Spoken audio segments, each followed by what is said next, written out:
Bismillahirrahmanirrahim.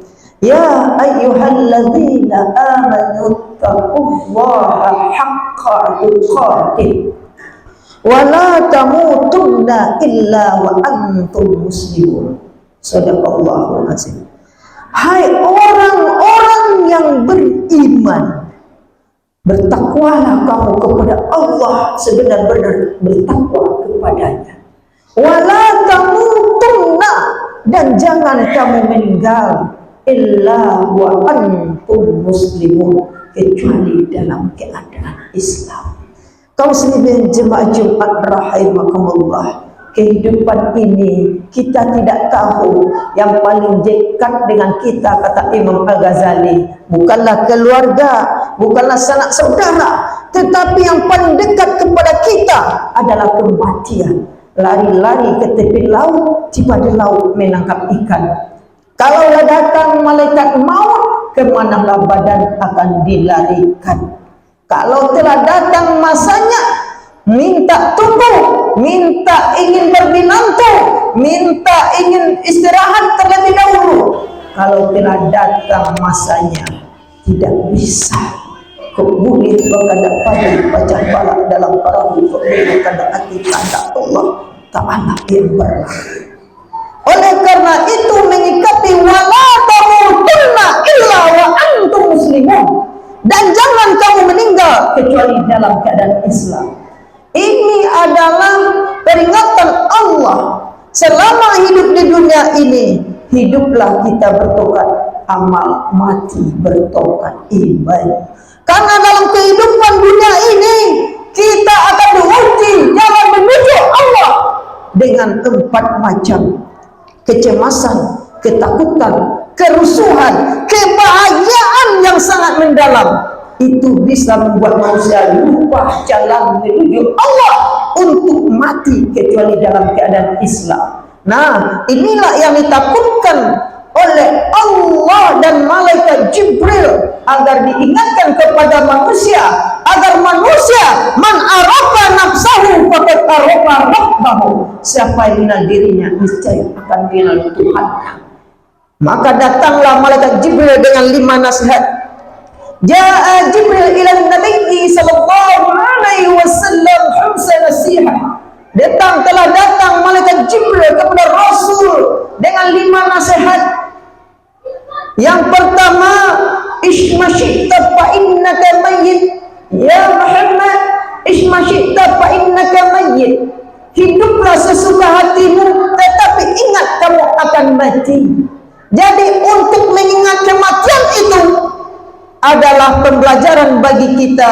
Diterangkan dalam surat Al-Mulk ayat 2, allazi khalaqal mauta wal hayata liyabluwakum ayyukum ahsanu amala wa huwal azizul ghafur, yang menciptakan kematian dan kehidupan, dan dengan kematian itu sungguh pembelajaran terbaik bagimu. Untuk apa? Ahsanu amala, agar kamu beramal dengan baik. Wa huwal azizul ghafur, dan dianya Allah Aziz Maha Perkasa. Ini menunjukkan bahwa Allah itu muazzim nafsihi, menunjukkan keagungannya. Aziz Maha Perkasa, Ghafur Maha Pengampun. Bahwa menekankan kepada manusia bahwa harta, tata, wanita, nyawa kita, jasa kita, ruh kita, uang berlipat, rumah bertingkat, mobil mengkilat adalah titipan Allah semata-mata. Dan inilah nasihat malaikat Jibril kepada kita. Melalui nasihat malaikat Jibril ini, agar kita bisa melihat kematian, agar tahu kita dengan kampung yang terakhir dan pangkat yang tertinggi dalam kehidupan kita. Pangkat yang tertinggi adalah takwa di sisi Allah, dan level yang terakhir pada kehidupan kita adalah al-marhum dan al-marhumah.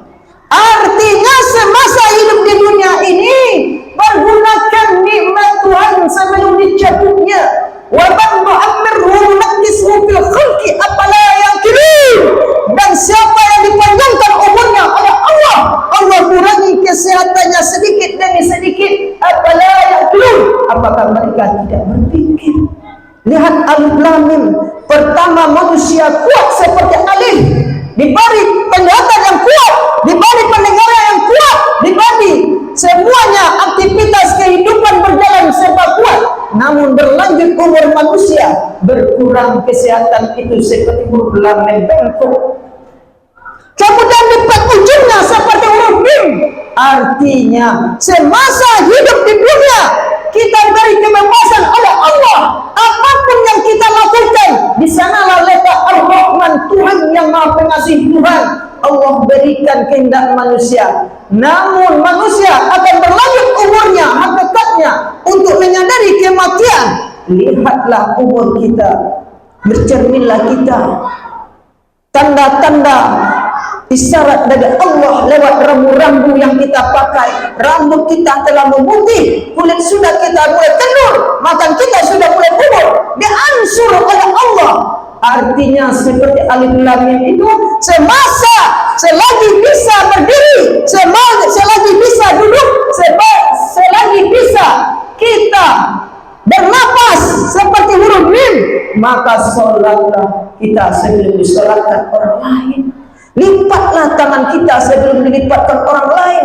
Usung kanan kita dan keluarga kita ke kiblat sebelum kita yang diusung ke kiblat dan diusung oleh sanak saudara kita. Kaum muslimin jemaah Jumat rahimakumullah.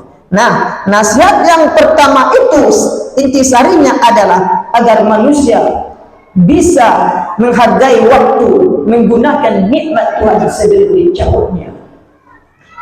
Kaum muslimin jemaah Jumat rahimakumullah. Yang kedua, nasihat malaikat Jibril yaitu wa'mal masyita fa innaka majziyun bih. Dan ketika hidup di dunia ini, wahai Muhammad, berbuatlah sekehendak hatimu, tetapi ingat kamu akan mendapat balasannya. Kalau kasar mulut kamu, tidak peduli kamu dengan saudara kamu, ketika saudara kamu sakit, kamu enak-enakan tidur, maka ketika kamu sakit tidak akan dipedulikan oleh saudara kamu. Jikalau kamu tidak peduli pada anak saudara kamu tentang agama, maka satu saat ketika kamu tutup mata, saudara kamu takkan peduli pula dengan kamu mendoakan dan melipatkan tangan kamu. Apa yang kita tanam, itu yang kita tuai. In ahsantum ahsantum li anfusikum wa in asatum falaha. Jikalau kamu berbuat baik, hendaklah. Jikalau kamu berbuat baik, Allah lihatkan kebaikan itu. Dan jikalau kamu berbuat jelek, maka Allah lihatkan kejelekan itu. Makanya meninggalnya seseorang itu sesuai dengan kebiasaan hidupnya.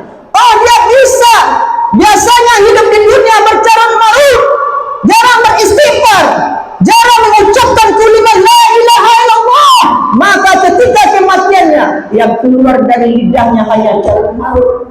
Oh, semasa di dunia dia jarang mendoakan orang, menjalankan orang, maka ketika kita meninggal, orang akan jarang pula mendoakan kita dan pergi menyolatkan kita.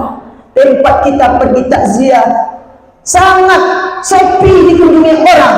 Apa yang kita tanam, itu yang kita tuai. Nah, inilah pesan malaikat Jibril. Yang kedua, artinya semasa hidup di dunia, hiduplah bertongkat budi, mati bertongkat iman. Perbaiki hubungan dengan Allah, perbaiki hubungan dengan manusia.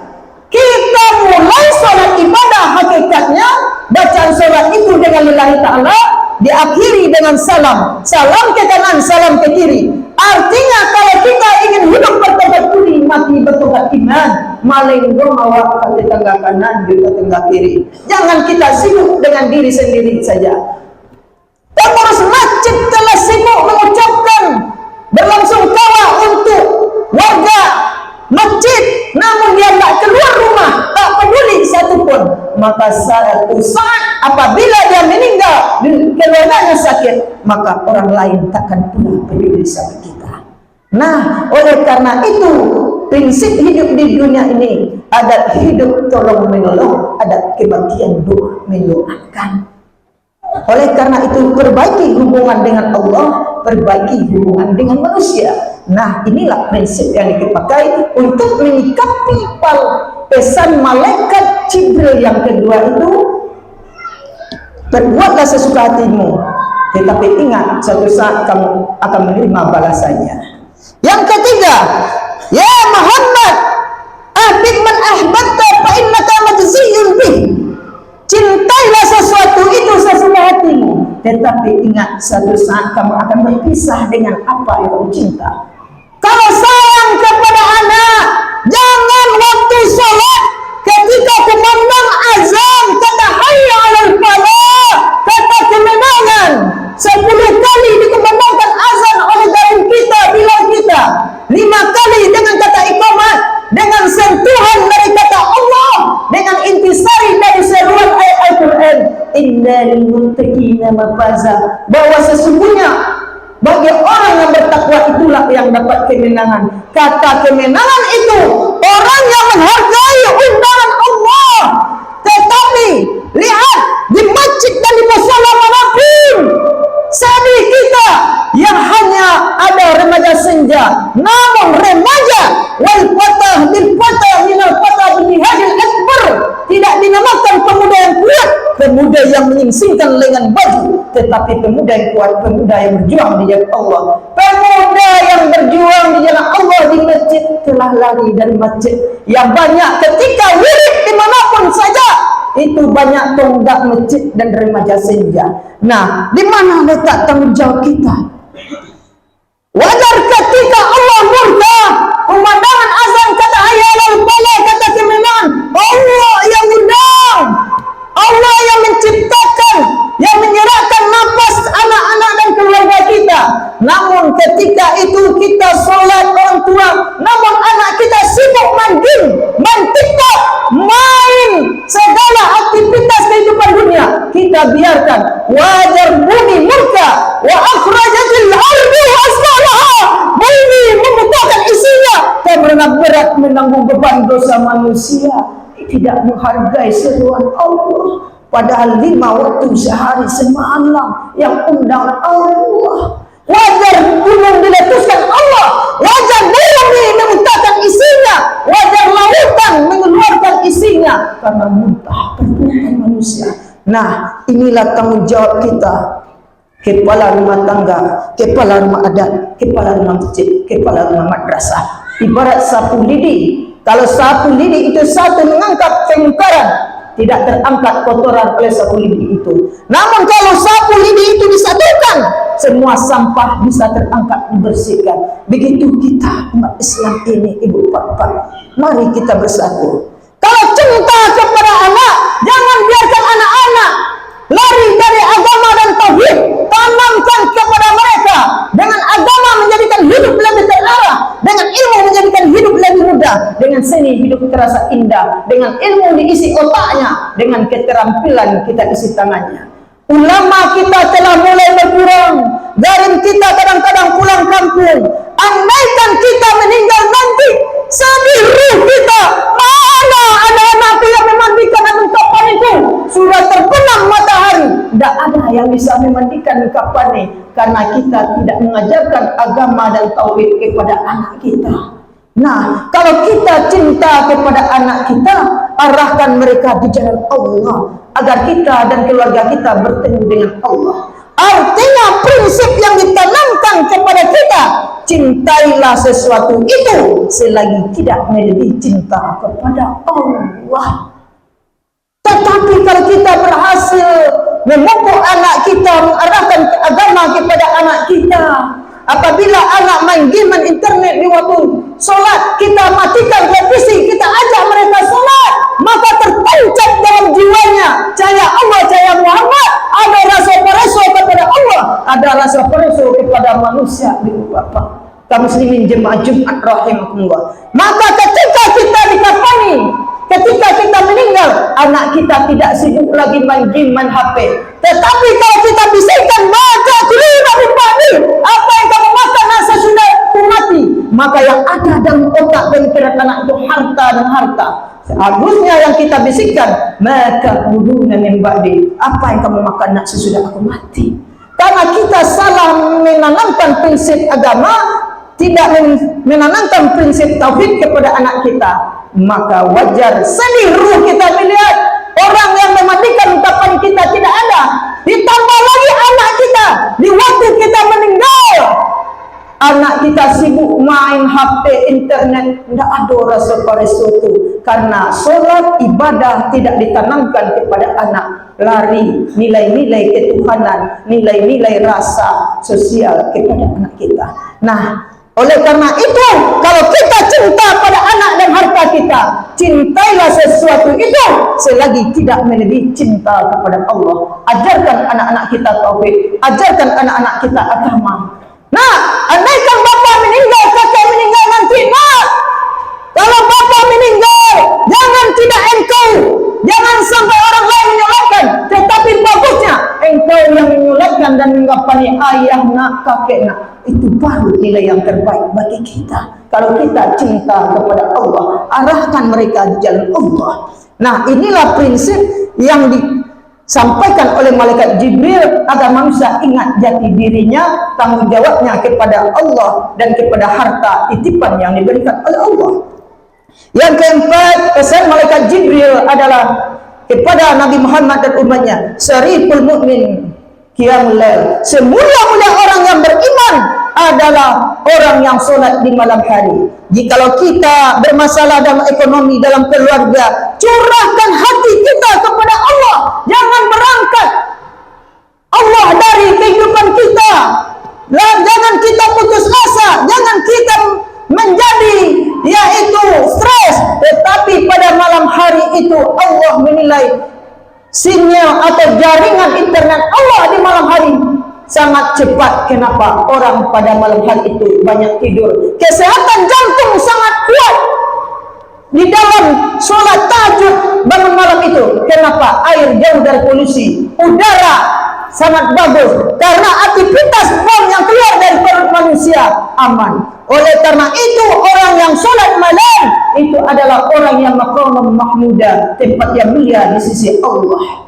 Curahkan hati kita apabila kita bermasalah dengan keluarga, masalah ekonomi, insya Allah akan mendengarkan dengan baik. Jangan lari hidup kita dari cinta kepada Allah. Yang kelima terakhir, ya Muhammad, istina'u 'anin nas.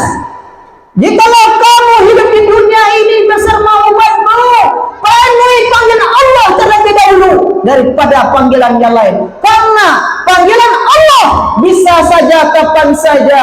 Kalau kamu memenuhi panggilan lain, bisa jadi kamu ketika tidak sholat, tidak ibadah, Allah memisahkan ruh jasad, memisahkan ruh dari jasad kamu. Kamu belum siap. Anak ayam ada 9, mati tinggal 8. Hancur badan kalau babalik kain kapan. Tunggu penyesalan, tidak ada amalan. Sebelum menyesal, penuhi panggil Allah. Sebelum betul-betul dipanggil oleh Allah, sucikan diri dan hati sebelum kita menghadap Zat yang Maha Suci. Jadi kesimpulan nasihat malaikat Jibril kepada Rasul dan umat ini adalah agar manusia bisa mempergunakan nikmat Tuhan sebelum dicabutnya. Balutlah diri kamu dengan yang 5 sebelum dibalut oleh tali kafan yang 5. Islam, Isya, subuh, lohor, asar, maghrib, dan pergunakan pula yang 5 sebelum datang yang 5. Apa itu? Hayataka qabla mautik, pergunakan hidup sebelum matimu. Wasihataka qabla sakmik, pergunakan sehat sebelum sakitmu. Wa fafaraka qabla suklik, pergunakan lapang sebelum sempitmu. Wasababaka qabla harmik, pergunakan muda sebelum ketuamu. Wa binaka qabla fakrik, pergunakan kaya sebelum miskinmu. La tuhamminu awqatikum, jangan kamu sia-siakan waktumu. Al waktu kasir fa illam taqamu fa innahu taqamu. Waktu bagaikan pedang. Kalau kamu lalai mendidik anak kamu, lalai memanfaatkan hartamu, maka ibaratnya hidup kamu itu, pedang itu akan memotong leher kamu. Kamu akan menjadi orang yang rugi dikala senja datang menjemput, dikala kamu telah tutup mata. Camkanlah itu, renungilah itu, resapilah agar dinasihati kepada diri dan keluarga kita menjadi amal ibadah bagi kita hendaknya. Amin ya rabbal alamin. Barakallahu li wa lakum fil Qur'anil karim wa nafa'ni wa iyyakum bima fihi minal ayati wa zikril hakim innahu huwas samiul alim.